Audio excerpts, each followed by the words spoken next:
Point காமிக்குது, ரெண்டு காமிக்குது.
கடந்த மார்ச் 8ஆம் தேதி சிவகங்கை மாவட்டம் மானாமதுரையை சேர்ந்த ஆகாஷ் டெலிஷன் என்ற பட்டதாரி இளைஞரை காவல்துறை அடித்து சித்திரவதை செய்து கால்களை உடைத்து அவரை படுகொலை செய்தது.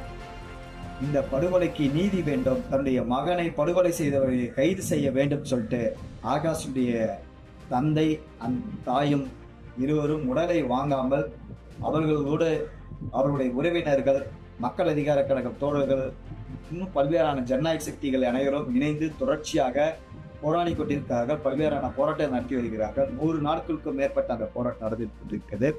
சென்ற 15ஆம் தேதி கூட மக்கள் அதிகார கழகம் தமிழ்நாடு முழுக்க 30க்கும் மேற்பட்ட மாவட்டங்களில் மாவட்ட ஆட்சியர் அலுவலகத்தில் 100க்கும் மேற்பட்ட ஜனநாயக சக்திகளை ஒருங்கிணைத்து ஆகாஷ் படுகொலைக்கு காரணமான காவல்துறையினரை கைது செய்ய வேண்டும், அவர்களை கைது செய்யாததை கண்டித்து தன்னுடைய வலுவான கண்டனத்தை பதிவு செய்திருக்கிறோம். இந்த நிலையில் சென்ற 15ஆம் தேதி மதுரை உயர்நீதிமன்ற கிளை ஆகாஷினுடைய உடலை மாலை 5 மணிக்குள் வாங்க வேண்டும், அடக்கம் செய்ய வேண்டும் சொல்லிட்டு உத்தரவிட்டிருக்கிறது. ஒரு சாதாரண ஏழை தாய் தன்னுடைய மகனுக்கு நீதி கேட்டு போராடிக்கிட்டு இருக்கிறார்கள். அதுவும் குறிப்பாக அதிகாரம் படைத்த காவல்துறையினால் அடித்து படுகொலை செய்யப்பட்டிருக்கிறார்கள். அந்த காவல்துறை எதிர்த்து போராடுவதற்கு அவங்களுக்கு கிடைத்த ஒரே ஒரு வாய்ப்பு தன்னுடைய மகனுடைய உடலை கூட வாங்க முடியாமல் அதை வைத்து போராடி நீதி பெற வேண்டும் என்பது அவங்களுக்கு வாய்ப்பு. அந்த வாய்ப்பை தான் அவர்கள் பயன்படுத்தி போராடி கொண்டிருக்கிறார்கள். அவர்கள் கூட ஜனநாயக சக்திகள் கூட இருக்கிறாங்க.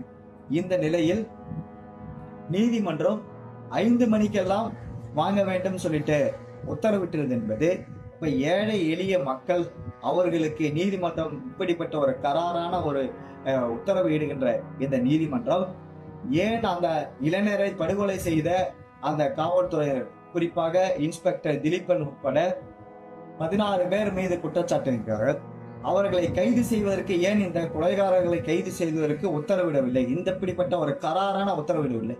இதே நீதிமன்றம் தான் ஆகாஷ் படுகொலை செய்த அந்த கொலை வழக்காக பதிவு செய்ய வேண்டும், SC/ST வழக்கு பதிவு செய்ய வேண்டும் சொல்லிட்டு உத்தரவிட்டது.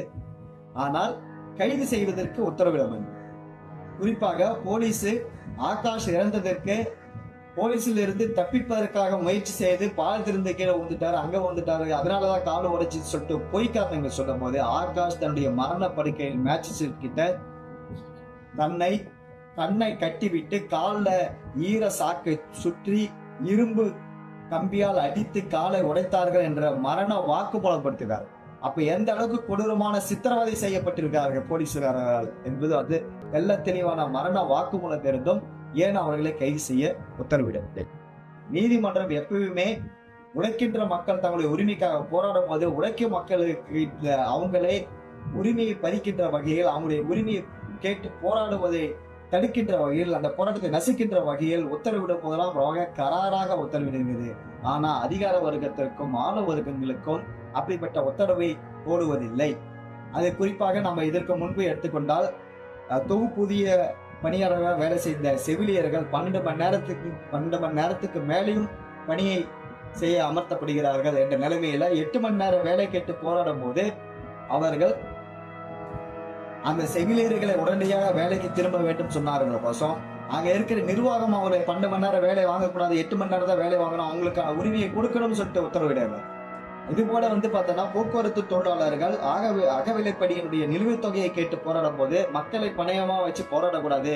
பொங்கல் நேரத்துல மக்கள் அவதிப்படுறாங்க.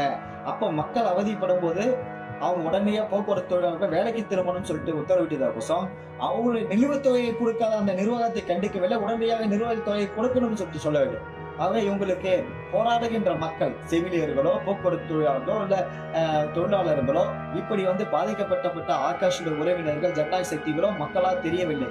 அந்த மக்களை ஒடுக்குகின்ற நிர்வாகத்துக்கு சாதகமாக தான் இப்படிப்பட்ட தீர்ப்புகளை கொடுக்கிறார். ஆக நீதிமன்றம் இன்றைக்கு நேற்று பார்த்தோன்னா ஆகாஷுடைய உடலை போலீஸை அடக்கம் செய்யணும்னு சொல்லிட்டு உத்தரவு கொடுத்து இன்று ஆகாஷுடைய தந்தை தாய் இருவரும் கைது செய்யப்பட்டிருக்கார். உறவினர்கள் கைது செய்து போலீஸை அடக்கம் செய்கிறது. இது மிக கொடூரமான அநீதியானது. ஏனால் கொலையாளிக்கிட்டேயே பிணத்தை கொடுத்து அடக்கம் செய்வது, குறிப்பாக நீதிமன்றம் என்ன சொல்றதுன்னா ஆகாஷுடைய உடலை மரியாதை செலுத்தும். 30 நாட்களாக அழுகி கொண்டிருக்கிறது, இதனால் பல பாதிப்புகள் ஏற்படுகிறாங்க. ஆக 30 நாட்களாக ஆகாஷுடைய பிணம் இந்த நிலைமைக்கு ஆளானதுக்கு காரணம் அந்த குற்றவாளிகளை கைது செய்யாதது.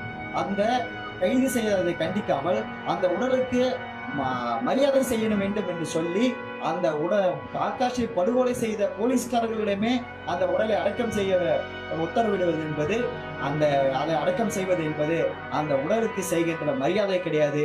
இது மிகப்பெரிய துரோகம். அந்த அடிப்படையில் இன்றைக்கு அந்த ஆகாஷுடைய பெற்றோர்களும் உறவினர்களும் கைது செய்யப்பட்டிருக்காங்க. இதை மக்கள் அதிகாரம் கண்டிக்கிறது. அது மட்டும் இல்லாமல் இந்த மாதிரியான உரிமைகள் ஆகாஷ் படுகொலைக்கு நீதி வேண்டும் என்றால் தொடர்ந்து மக்கள் போராடுவதன் மூலமாக தான் நாம் உரிமையை பெற முடியும் என்பதுதான் இன்றைக்கு நிலைமை காட்டுகிறது. குறிப்பாக ஆகாஷ் படுகொலை செய்யப்பட்ட போது நீதிமன்றம் கொலை வழக்கு பதிவு செய்யணும், SC/ST வழக்கு பதிவு செய்யணும் சொல்லிட்டு உத்தரவிட்டதுக்கு காரணம் அந்த தந்தையும் அவங்களுடைய தாயும் அவங்களுடைய உறவினர்களும் ஜனநாயக சக்திகளும் போராடியதுடைய விளைவாக தான் இருக்கு. இது போலதான் பென்னிக்ஸ் ஜெயராஜ் இருவரும் போலீசார் சித்திரவதை செய்யப்பட்டு படுகொலை செய்யப்படும் போது அந்த படுகொலையை கண்டித்து தமிழ்நாடே போராடியதுடைய விளைவாக தான் அந்த படுகொலையில் ஈடுபட்டவர்களுக்கு தண்டனை கிடைத்திருக்கிறது. ஆக இதெல்லாம் நமக்கு என்ன உணர்த்துகிறதால் நம்முடைய உரிமையும் நம்முடைய நீதியும் நாம் நிலைநாட்ட வேண்டும் தான் நீதிமன்றத்தில் உள்ள மக்களுடைய களத்தில் இறங்கி போராடுவது மட்டுமால் தான் நம்முடைய நீதியை நிலைநாட்ட முடியும், உரிமையை பெற முடியும் என்பதை காட்டுகிறது. அந்த அடிப்படையில் ஆகாஷுடைய படுகொலை குற்றவாளிகள் கைது செய்வதை தமிழ்நாடு முழுக்க ஜனநாயக சக்திகள் ஒன்றிணைந்து போராட்டத்தை கட்டியமைப்போம் என்று கட்டிக்கிறோம். நன்றி, வணக்கம்.